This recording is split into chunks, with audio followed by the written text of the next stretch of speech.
High সুপ্রিয় শিক্ষার্থী, কেমন আছো তোমরা?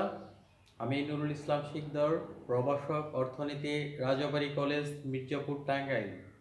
আজকে তোমাদের অর্থনীতির আরেকটি টপিকস নিয়ে আলোচনা করব। তো টপিকসটা আমরা দ্বিতীয় অধ্যায়ে আলোচনা করব। এখানে একটা উদ্দীপক দেওয়া আছে। এই উদ্দীপকের সমাধানটা আমরা আজকে কিভাবে হয় সেটা করব। এর আগে যেহেতু সবগুলো ক্লাস নিয়েছি, এখন দেখো তোমাদের দিনাজপুর বোর্ড 2017, হ্যাঁ, এটা কিভাবে একটি অপেক্ষক দেওয়া আসছে। দেখো, চাহিদা অপেক্ষক কিউডি ইকাল টু হচ্ছে 10 মাইনাস পি, আর যোগান অপেক্ষক হচ্ছে Q S equal to -2 plus twice P. তাহলে এটা হচ্ছে উদ্দীপক।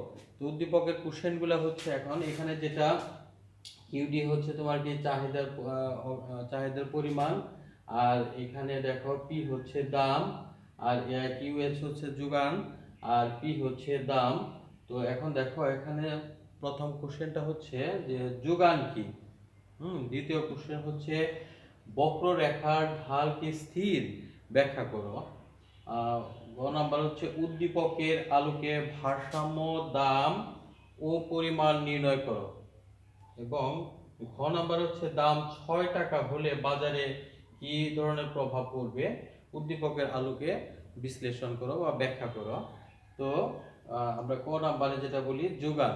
সাধারণত আমরা যোগান বলতে সরবরাহকে নির্দেশ করে থাকি আর কি।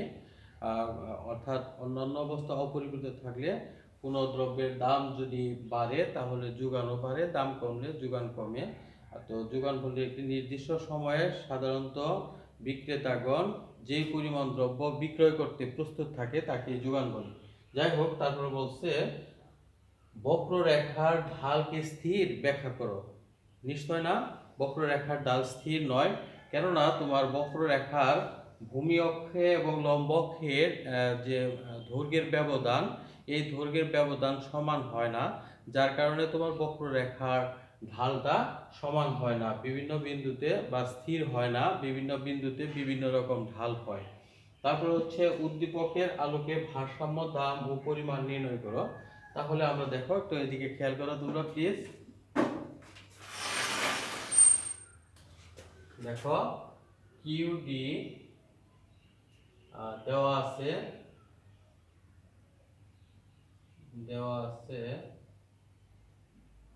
কিউডি ইকুয়াল টু হচ্ছে 10 মাইনাস পি, আর কিউএস ইকুয়াল হলো কি তোমার -2 প্লাস টুয়াইস পি।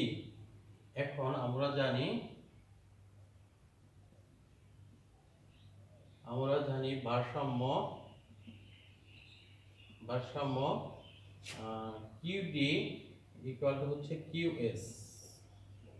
তাহলে 10 মাইনাস পি ইকুয়াল হলো কি তোমার -2 প্লাস টুয়াইস পি, বা এখানে পি ইকুয়াল হলো, এটাকে মাইনাস করে নিয়ে আসি, -2p ইকুয়াল হলো -2 -10। তাহলে বা এখানে 3p ইকুয়াল হলো -12।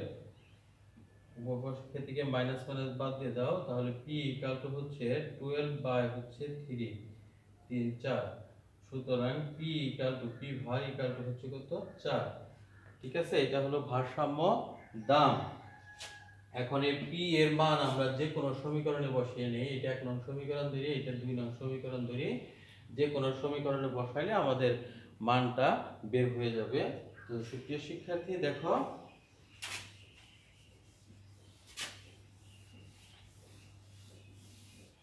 আমরা যদি এখানে মান বসিয়ে দেই 1 নং সমীকরণে, কিউডি ইকুয়াল টু হচ্ছে কি 10 মাইনাস পি, তাহলে 10 মাইনাস পি, তাহলে 10, পি এর মান 4, তাহলে কত হইতেছে 6, মানে কিউডি ইকুয়াল টু 6,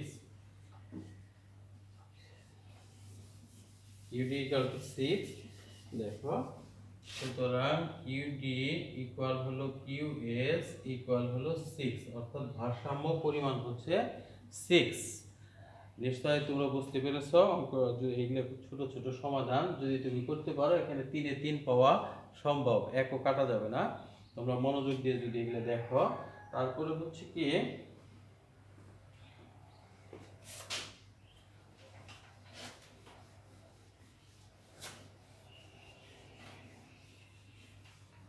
নাম্বারে বলছে যে দাম 6 টাকা, দাম 6 টাকা হলে বাজারে কি প্রভাব পড়বে উদ্দীপকের আলোকে ব্যাখ্যা করো। তাহলে আমরা এখানে ওই দাম 6 টাকা যদি আমরা চাহিদা এবং যোগানের মধ্যে বসিয়ে দিই তাহলে কি ধরনের পরিস্থিতি সৃষ্টি হয় দেখো। কিউটি ইকুয়াল হলো কি তোমার 10 মাইনাস পি, তাহলে 10 মাইনাস 6 তাহলে কত হলো 4, তাহলে চাহিদা হলো কত তোমার 4 একক। আবার কিউএস এর মধ্যে যদি বসায় তাহলে কত হয় তোমার -2 প্লাস টুয়াইস পি, তাহলে -2 প্লাস হচ্ছে 2 ইনটু 6, তাহলে -2 প্লাস 12 ইকুয়াল হলো 10। ঠিক আছে, তাহলে যোগান হলো 10 একক আর চাহিদা হলো তোমার 4 একক। খেয়াল করো, দাম যখন when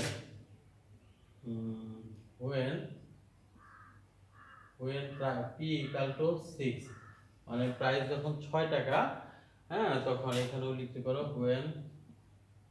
when p equal to 6, যখন 6 টাকা তখন চাহিদা ও যোগানের মধ্যে একটি অভারসাম্যর সৃষ্টি হয়। ঠিক আছে, দেখো এখানে চাহিদার দাম যখন 6 টাকা হয়েছে, চাহিদা হচ্ছে 10 একক আর যোগান হচ্ছে তোমার 4 একক, যোগান হচ্ছে 10 একক। একটা অভারসাম্যর সৃষ্টি হয়ে গেছে। যেহেতু এটা নম্বর বরাদ্দ হলো তোমার 4 থাকবে, যার কারণে তুমি এটা আরেকটু ব্যাখ্যা দিবা, সেটা হলো চিত্রের মাধ্যমে একটু ব্যাখ্যাটা দিয়ে দিবা। চিত্রের মাধ্যমে যদি আমরা দেখাই, একটু দেখো।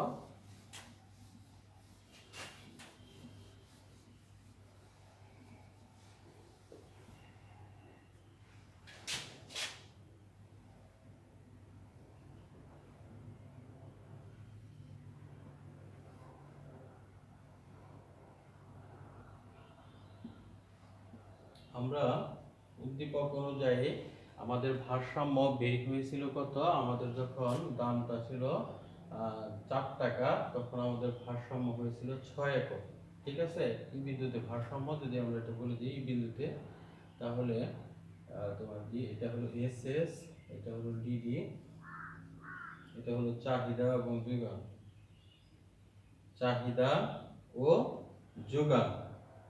একটু লক্ষ্য করো, এখন দাম যখন এখানে 6 টাকা বেড়ে যখন 6 টাকা করা হয়, তখন দেখো এটা যখন 6 টাকা করা হয় তখন এ বি পরিমাণ দ্রব্য অবিকৃত থেকে যাবে। কারণ যদি আমরা এদিকে দেই তাহলে এটা কত হলো তোমার যোগান কত 10 একক হয়েছে আর চাহিদা হয়েছে কত, তোমার চাহিদা হয়েছে 4 একক। তাহলে ডিফারেন্স কত দেখো, 10 বিয়োগ 4 সমান 6 একক। এই 6 একক দ্রব্য এখানে হলো তোমার 6 একক দ্রব্য অবিকৃত থেকে যাবে। ঠিক আছে, এটা হলো অবিকৃত থেকে যাবে, অতএব দাম তখন আবার কমিয়ে দিবে। ঠিক আছে, বিষয়টা তোমরা খেয়াল করো। তোমরা এটা ব্যাখ্যাটা একটু দিয়ে দিবা। x অক্ষে চাহিদার পরিমাণ, চাহিদা ও যোগানের পরিমাণ, y অক্ষে দাম নির্দেশ করা হলো। হ্যাঁ, যখন তোমার কি হয়েছে এসএস এবং ডিডি হচ্ছে দুটি যোগান এবং চাহিদা রেখা এই বিন্দুতে ভারসাম্য অর্জন করছিল উদ্দীপক অনুযায়ী, সেক্ষেত্রে 6 টাকা এবং 4 টাকা দাম যখন তোমার বেড়ে 6 টাকা করা হয় তখন দেখো তোমার এইখানে চাহিদা তখন হয় কত তোমার 4 একক আর যোগান হয় হলো 10 একক। আগে আমরা দেখিয়েছি। তাহলে এবি পরিমাণ বা 6 একক দ্রব্য অবিকৃত থাকে, যার কারণে বাজারে একটি অভারসাম্যর সৃষ্টি হয়। নিশ্চয়ই তোমরা বুঝতে পেরেছো। আর যদি কোনো ভুল ভ্রান্তি থেকে থাকে তোমরা একটু ক্ষমা সুন্দর দৃষ্টিতে দেখো। আবার দেখা হবে অন্য কোনো ক্লাসে। আল্লাহ হাফেজ।